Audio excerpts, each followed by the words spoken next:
but thank you so much, Rabbi. It's an honor to be up here, surrounded by this community. I took my first steps into Olami Manhattan Center on June 24th of 2024, calm and casual, looking for inspiration, but also with few expectations. Just trying something new. Little did I know those first steps were the beginning of a new chapter of my life. I realized very quickly that this was a special place. There was something extraordinary about this place and these people. Looking back today, the only way I can describe what I found beyond those doors is home. As a result, I found myself. Friends with similar values, educators who supported me, and answers to questions I had had my entire life. Most importantly, I was accepted and cherished as the most authentic version of myself. I said I wasn't going to cry, but if you know me, you know that I'm a crier, so it's pretty in character. Monday class became one-on-one learning with Shauna, Shabbats at the Wallachs, trips to Poland and South Africa, and eventually I found myself at seminary in Jerusalem. My growth had snowballed beyond my wildest imagination, and what started as a weekly class became a lifestyle. A constant push to challenge, understand, and learn. I fell in love with Torah in a way I could have never imagined.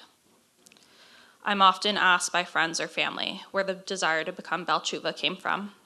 The truth is that many of these moments along the way showed me a divine wink. Singing around tables, Jerusalem sunsets, deep questions at blueprints, all with something sparkling beneath the surface. Tonight we honor 2 decades of Holocaust education and a trip that personally changed my life, an experience that truly encompasses the feeling I just described. Last year, I had the privilege to travel with Olami to Poland, a trip I will never forget, not only as a part of Am Yisrael, but also because of my family's deep history there. After an emotional tour of Majdanek, we boarded the bus without knowing our destination. The next thing I knew, with a 10-minute warning from Tzvi, our bus of 40 plus pulled up to Ogrodova 10, a place remembered by its literal address for 4 generations. Standing there, in the place where my family once lived, was incredibly moving. The boarded up building that they once called home made those memories feel suddenly real. Those stories feel suddenly real. I thought of them spending Shabbat together, 13 children playing in the street, the youngest being my great-grandmother, their mother calling to them from the balcony. Harder moments, each child fleeing during, and after Hitler's invasion, their mother insisting on staying, hiding in a wardrobe, and eventually losing her life in that very spot. Whispers of memories. There are a few moments where suddenly we see everything in perspective, but I suddenly understood it all. This begs the question, how do we celebrate life in the face of such darkness and horror, Yet honor the memories of those who came before us. A difficult duality that we continue to witness in our current world. As young adults, we have the autonomy to decide who we want to be. What are the decisions we want to make, and how do we want to live? Choosing this life has shown me depth and beauty, true simcha, emes, and emunah. To the average New York 20-something, this life may look a little different. Going against the stream may not be easy, but in retrospect, it's evident that my growth only aligned me further with my true self, toward my neshama. In Poland, we were advised to write down every moment in a journal.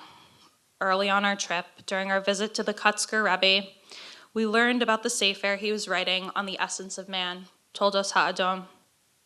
What is your essence? Rabbi Lynn asked us. What is uniquely you?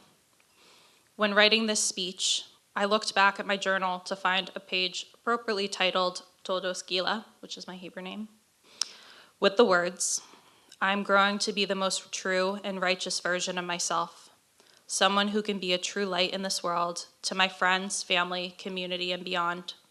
This is the gift I have to give the world, and I will give it to my children and family. I'm the truest version of myself, growing to lift those up around me.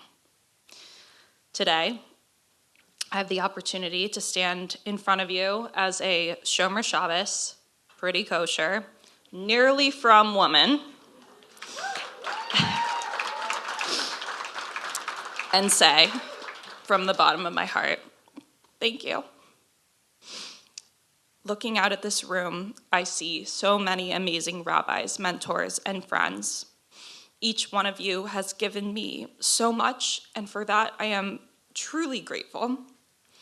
To my family, especially my mom and my sister who are here tonight, I'm so lucky to have you by my side throughout this journey.